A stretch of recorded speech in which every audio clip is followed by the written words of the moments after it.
Greetings. My name is Jonathan. I'm one of the course developers with Cloud Academy. I work professionally as a technical consultant, specializing in DevOps, data engineering, and security.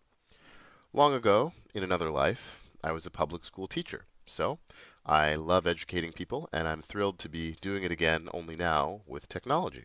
The fact that you're here with me taking this course implies that you know, or at least care a little bit, about database technology.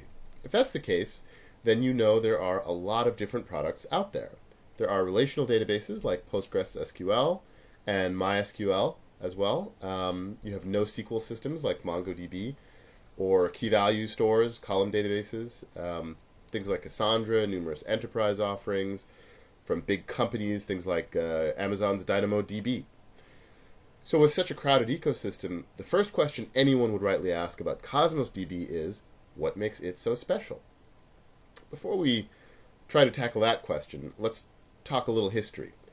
Cosmos DB is actually an extension of Microsoft's Document DB, which was released back in 2014. Microsoft had been developing Cosmos DB since 2010, and in 2017, it officially migrated all Document DB users to Cosmos DB. Cosmos DB supports the same SQL-like API as Document DB, as well as several other APIs and features.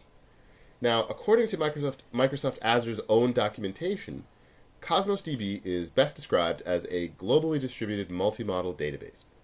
Now, the two descriptive terms there are key: globally distributed and multi-model. That should already give you an idea of the problems Cosmos DB is meant to solve. For those of you familiar with CAP theory, CAP theory, you can infer that availability is one of the chief guarantees.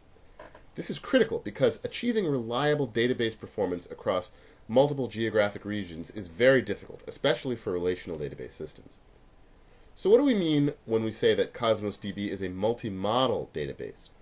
When we use the term model when talking about databases, we're referring to how the data is actually stored and what sort of APIs are used for clients to read and write data.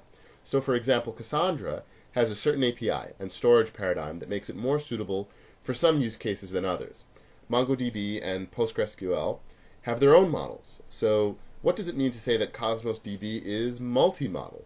Well, as you might guess, this simply means that with Cosmos DB, you have the flexibility to use a variety of different APIs for different use cases.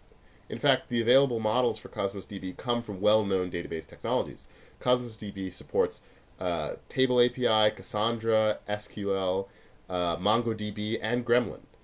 There are SDKs available in multiple languages for clients. Cosmos DB is sort of like DynamoDB in that it is a database as a service. That is, you don't install it on your own server and configure it like you would with Cassandra or Postgres. Rather, what you do is you sign up for access through Azure, and behind the scenes, Microsoft handles the scaling. Microsoft Azure offers 99.999% uptime SLA to ease concerns about entrusting your precious data to them. Still, it is important to keep in mind the relative lack of control you have if you rely on Cosmos DB. It isn't like a typical database system where you can SSH to the server and tune things the way you want. This is understandably a deal breaker for some people. On the flip side, as a former DynamoDB user, I can say that it can be a really big boon for a small startup to have the reliability and performance guarantees of a large company like Microsoft backing your app. It lets you focus on your business logic and scale very quickly. So that's it in a nutshell. Cosmos DB is a powerful database as a service system designed to support a variety of data models and work across multiple geographic regions. So now, without further ado, let's get started.